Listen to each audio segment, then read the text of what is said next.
Okay, welcome to another series of the Introduction to Area Studies course.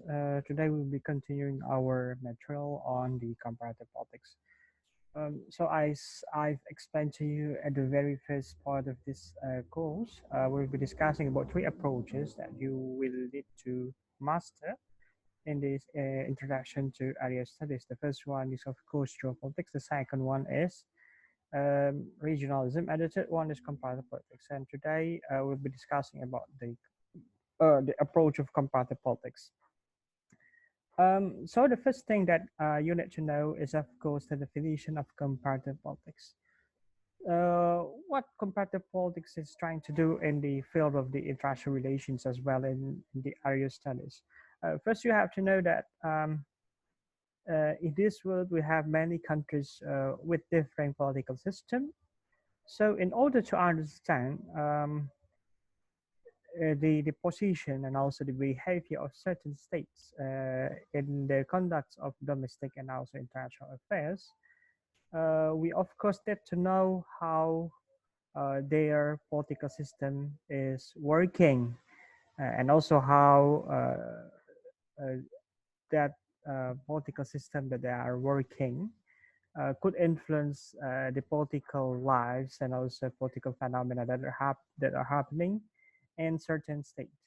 So, comparative politics here, according to Tim Altilin, is specifically focusing on how we can understand and explain political phenomena that are taking place within a state, society, country, or political system. Therefore, if you are learning about comparative politics, it is mainly talking about the macro social context.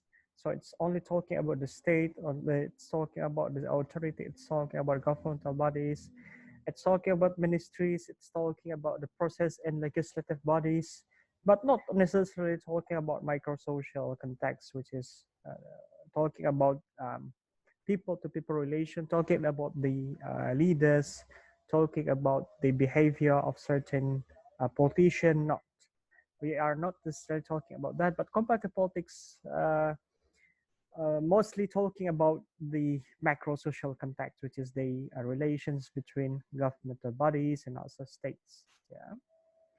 Um, and in this context, of course, comparative politics is different from IR. Why? Because IR is talking about how nations are building relations to each other, while comparative politics is, of course, talking about the mostly about the internal or what is it? Internal political dynamics that are happening within the state and how bodies and also authorities within that international political system are connecting to each other.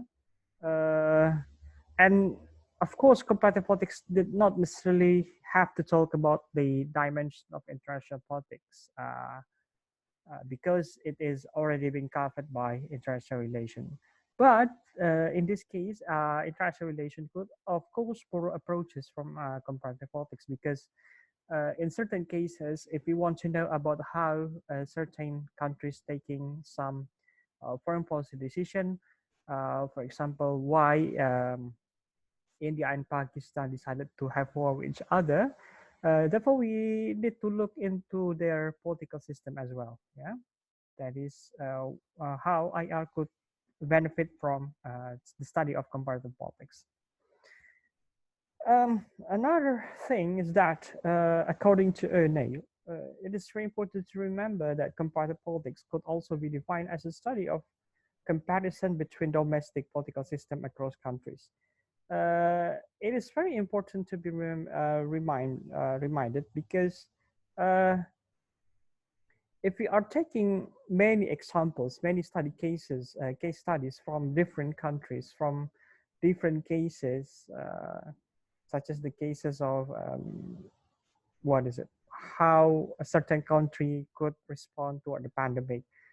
If you want to understand the real picture of how actually the countries during the corona pandemic are taking the stance against the crisis, we need to take more examples. It is not enough if we are talking about only the case of United States, the case of developed countries. We need to also look into developing countries because we have seen that during the pandemic, for example, Vietnam has successfully tackled the pandemic effectively because they have authoritarian system. Yeah, while United States, they are having one of the best healthcare system in the world, although it is an expensive one. Um, but we can see that they are failing to cope with the health crisis happened during the pandemic. So it is very important to compare because comparison makes us uh, what is it? Gives us a very realistic sense, and also a comprehensive sense of what is truly happening across the globe. Yeah, and it helps us to take a conclusion. What is it?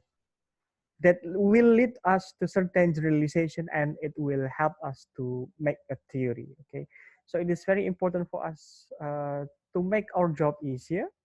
Yeah, to compare and to make our job easier to construct a certain argument that will eventually lead us to a new theory or a new argument within a theory. Yeah. Okay. Um, what are the most important elements of comparative politics? So there are at least three important elements of comparative politics. So the first one is, of course, comparing different political system and its varieties. So we will have the monarchic system, we will have the republican system, we will have the federal system, we will have the confederate system. All of those systems that are applied across the globe will, of course, have different implication toward the political lives in certain countries. And the main task of comparative politics is, of course, to dissect those kind of differences and varieties. And of course, the second one is to explain a certain political phenomena, which is, of course, the consequence of adoption of certain political system. Um, Here we can see in the case of uh, let me take an example of how Indonesia and Philippines are having differences in dealing with multiculturalism, for example. While Indonesia has been nominally successful in dealing with many separatist problems, different case is happening with Philippines. Why? In order to understand the question why Indonesia and Philippines have different approach in dealing with multiculturalism, of course, we have to look into its political system, its political values, and how political values would eventually affect the political system. So that are the things that we need to understand before we can explain certain political phenomena, such as how Indonesia and Philippines could have different response toward um, multiculturalism, despite of them locating in the same region and having a pretty much similar political system. Okay. Um, and the third one is, of course, as I said before, is to generate arguments and theories from various political phenomena. Why it is very important to compare? The first one is comparison is very important because it would make us understand our country better. Uh, we have seen that uh, through these years of reformasi, we are actually trying to reconstruct our political system to be free of the influence of the corruption, collusion, and nepotism. And we are learning how to actually formulate new regulations, new political system from another country. Okay, because in many cases we always take the facts and realities in our country for granted, and this has closed the possibility for us to learn from the other. Okay, so it's very important to learn from another example in order to be better. Yeah. Um, that is the first thing. Why compare? Because it would make us understand our country better, and then we will improve ourselves. The second one is, of course, to understand other countries. Okay. Sometimes we are so ignorant of other countries, and it would lead us to complication and failure. Um, and knowledge about that certain country would improve matters such as bilateral relation between our country and also neighboring countries. Yeah. So, for example, in order to understand how Malaysia with the relations with Indonesia, we need to understand how they actually think about themselves first. Yeah, Malaysia is different from Indonesia because they have monarchy system, and they are also having a concept that is called as Ketuanan Melayu, which will significantly influences their political behavior and also their political outlook, both in domestic system and also the international system. Okay, um, and of course it will also impacts on how they will look Indonesia as neighbor. Okay, so it's very important for us to understand the conception of Malaysian political values and also their political system in order to have a better understanding for Malaysia, and we will have a bilateral relation with them with this better understanding. Yeah, and of course to construct valid theories and generalization, especially if we want to understand how certain countries act upon something. Okay, because no countries are taking similar steps, similar approach in addressing issues, such as corona or corruption. Why Indonesia is more successful in dealing with corruption than India, for example? Yeah, because we have the KPK, and India doesn't have that one. Yeah? India have the police, and police is highly politicized in India. Yeah?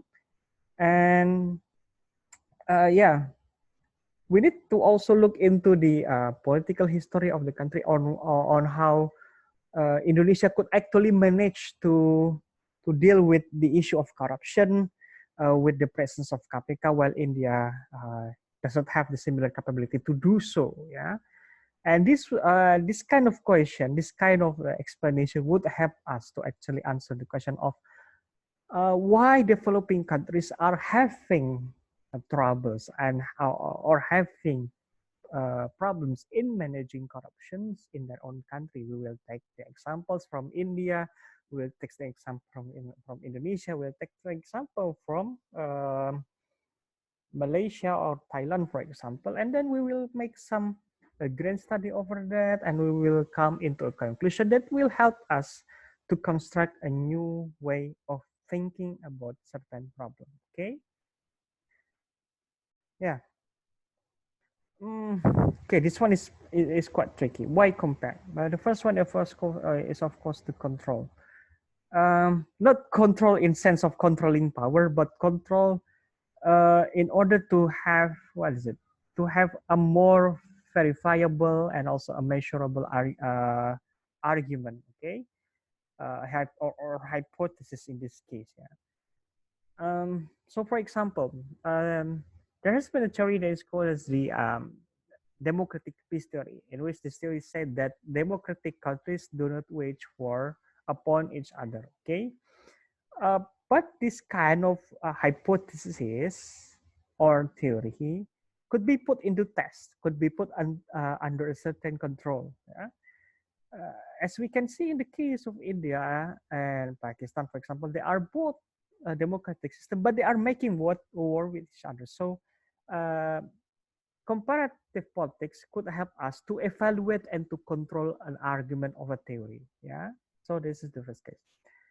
The second way is, of course, comparing to understand. Okay. Oh, why we need to compare the experience of a country to another? As I said before, in order to help us to in betterment of our political system. Okay, uh, as I've said in this presentation, that one of the important example is, of course, to study about the underdevelopment in Indonesia. Yeah. So if we are only looking to ourselves, uh, only looking to ourselves in this problem of the underdevelopment, we will not have any kind of solution because we don't know whether any solution would work in our case. So we have to look into someone else. We have to look in the case of China, for example, with the case of Philippines, with the case of Myanmar, in order to have a better understanding about what is actually happening within our own political system, and of course comparing to explain. Yeah, um, one of the things that is very important to be explained is of course an argument about why developing countries are having more eagerness to democratize its political system. Yeah, why? Because maybe some democratic countries would be having better access to education or having better access to investment. That's why certain democratic developing countries are eager to democratize their political and economic system, as to invite investment. So we will need a comparative politics approach also to explain a certain phenomenon. The methods that are, what is it, mainly used in comparative politics is of course the quantitative method. So we will collect many data, statistical data, in order to be processed with statistical software to find cause and effect, and also to find the, what is it, the generalization of certain phenomena. Okay, and the second one is of course qualitative method, which is more deep because it tries to understand the cases and also the history, language, and culture involved within the research. Okay, yeah. So this kind of methods would help you in order to have a research that is based on comparative politics. And usually, if you decided to choose the qualitative method to research about the comparative politics between, let's say, Turkey and Saudi Arabia, for example, you need to understand also the language of that certain region, either Arabic or Turkish, because if you didn't master the language, you will have the difficulties in understanding the real and true context of the political system. Yeah, that is why if you want to have what is it, to have expertise in certain topics, you will need to, what is it? You will need to have a better understanding of the cultural and also the linguistical context of that nation. Yeah. So currently, if we are trying to investigate the trends in comparative politics, we have three trends. The first one is traditional approach, which is, of course, focusing more on describing the political system and institution within. Second one is, of course, the behavioral evolution. But here we are not just looking into the political system and an institution within, but also trying to create new arguments, new theory that would help us to understand certain political phenomena such as elections, democracy, corruption, and things related to political lives. Okay. And behavioral evolution, of course, more related to quantitative methodology. And the third one, which is more recent, is of course the post-behavioralism, which is trying to, what is it, not totally rejecting, but trying to criticize the behavioral evolution by emphasizing on issues such as gender, culture, environment, and globalization, which is of course more tending to be closer to the qualitative method rather than quantitative method. Okay, yeah. So in the IR context, comparative politics would help us to understand these four things. The first one is, of course, we will know about the internal system, the internal political system of certain state and country, and also to know how decision-making process is working within that internal system, the internal political system, and also how that internal system could contribute and also could make some changes toward the external standing or of course the foreign policy of certain country or state, and how that certain internal system which consists of the governmental bodies and also political values could promote or inhibit the trends of conflict and cooperation within a region. So it is helpful for us mostly on how to understand whether a political system could influence a standing of certain country, a foreign policy of certain country, and also on how a certain country could build its relation to with another country. Okay, yeah. How to compare? That is the most tricky question. How to compare? The first one, you need to know the political system of countries in the region, of course. If you didn't know the system, how would you know its behavior? Okay. Uh, the second one is, of course, to know how the political system are run in that certain state, whether it's a democracy, it is still democratizing, it's a semi-democracy, or it is fully authoritarian, or even totalitarian. Yeah, you need to understand how the political system are run in order to understand their policies and also their political life. And know who are responsible for daily government affairs. Is it president, king, parliament, people, or what? Yeah. It is very important to also know about how the decision-making process are being run in certain country, and how it is contributing to the pattern of conflict on cooperation in certain countries or states. Okay, so you will see that in certain countries, the role of president is much more important than the role of the cabinet. Or, for example, the role of king is more paramount than the role of the prime minister. You should know who is the key player in that decision making process, and how it will eventually contribute toward the state behavior in international politics. Yeah. You should also know about how a certain political system could actually lead certain countries to have a peaceful or aggressive stance in their foreign policy. Yeah. Okay. So, last thing before I finish this course, uh, it is very important to you to know how to combine approaches, because you have learned three approaches, which are the geopolitics, regionalism, and comparative politics. Um, of course, in the field of international relations and also area study, you will need these three approaches, but in this application, we'll need to only use one or two kind of approaches depending on the context of the case or area that you need to study. Um, I don't read the last point because I've actually used this for the last year's class. Okay, so how to combine approaches? So the first thing is to remember is that you need to understand that all of these approaches to is very important and fruitful in order to understand in order to analyze the complexity of a region.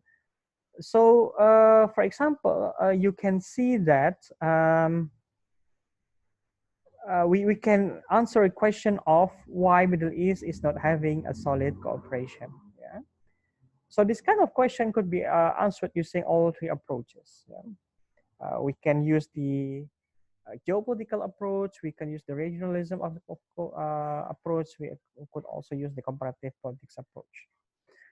And also we can use uh, the same approach of geopolitics, regionalism, and comparative politics to answer the question of why Asian countries could not really transform into Asian community. We can use the geopolitical approach, we can use the regionalism approach, we can use the comparative politics approach in order to answer the question of why Asian countries could not really transform into Asian community. Uh, if we are using the geopolitical approach, yeah, we can see that ASEAN is still becoming the playground for big geopolitical power in order to pursue their national interests. Yeah? So they are contesting in our region in order to gain more influence. Okay, in regionalism approach, for example, why ASEAN countries could not transform into ASEAN community, the answer might lies into the regional commitment, the lack of regional commitment, and also the weakness of regional organization. Yeah, if we are trying to answer it from comparative political approach, it is of course leading us to the argument that there are actually skepticism that could be seen in ASEAN countries, yeah, toward the ASEAN community. Okay, so that is how the things work. Please tell me if you have any questions or any remarks. I will be trying to answer that in the comment or chat box. Okay. Thank you, everyone. So see you next week, hopefully. Assalamualaikum warahmatullahi wabarakatuh.